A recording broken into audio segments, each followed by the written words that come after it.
বিগত কয়েক বছর ধরে আন্তর্জাতিক নিষেধাজ্ঞা অমান্য করে পরমাণু অস্ত্র ও মিসাইলের পরীক্ষা চালিয়ে কোরীয় উপদ্বীপে এক নতুন অস্থিরতার জন্ম দিয়েছেন উত্তর কোরিয়ার নেতা কিম জং উন। পরমাণু অস্ত্রের মতো বিধ্বংসী মারণাস্ত্র নিয়ে তার এমন বেপরোয়া ও আগ্রাসী মনোভাবে আমেরিকা ও তার মিত্রদের দুশ্চিন্তার শেষ নেই। পশ্চিমা দেশগুলো যখন প্রযুক্তিতে এগিয়ে যেতে ব্যস্ত, তখন পরমাণু অস্ত্রের মাধ্যমে আতঙ্ক তৈরি করে সামরিক মহলে উত্তর কোরিয়ার অবস্থান তৈরিতেই বেশি মনোযোগী কিম জং উন।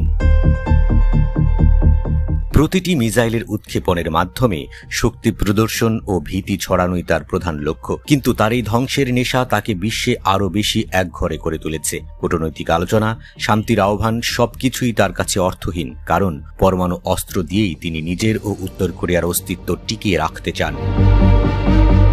উত্তর কোরিয়ার এই নেতার সঙ্গে আলোচনায় বসার আগ্রহ প্রকাশ করেছেন মার্কিন প্রেসিডেন্ট ডোনাল্ড ট্রাম্প। তার প্রথম মেয়াদে ব্যর্থ হওয়া পরমাণু কূটনীতিকে পুনরুজ্জীবিত করতেই কিম জং উনের সাথে আলোচনায় বসতে চাইছেন মার্কিন প্রেসিডেন্ট। এ নিয়ে মোটেও সময় নষ্ট করতে রাজি নন ট্রাম্প। তুখোর একরোখা কিম জং উনের সাথে এই বছরে বৈঠকে বসতে চান তিনি।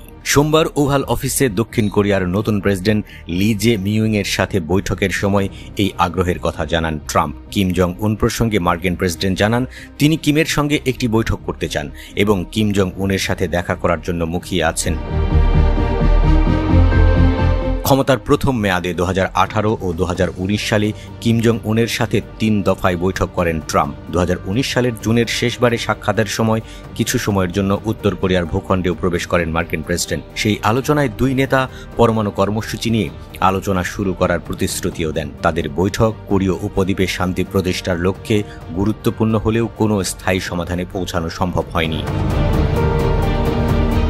এরপরও কিম জং উনের প্রশংসা করেন ট্রাম্প। তিনি বলেন, কিম জং উনের বোনের পরেই তাকে সবচেয়ে বেশি আমি চিনি। গতবারের সাক্ষাতে সে আমার সাথে দারুণ আচরণ করেছে। আমি তার সাথে দেখা করার অপেক্ষায় আছি। কিম জং উনের সঙ্গে আলোচনা এই বছরেই হবে বলে আশা প্রকাশ করেন মার্কিন প্রেসিডেন্ট। ট্রাম্প আরও দাবি করেন, তিনি হোয়াইট হাউসে ফিরে আসার পর থেকে উত্তর কোরিয়া আগের চেয়ে কম মিসাইল পরীক্ষা করেছে।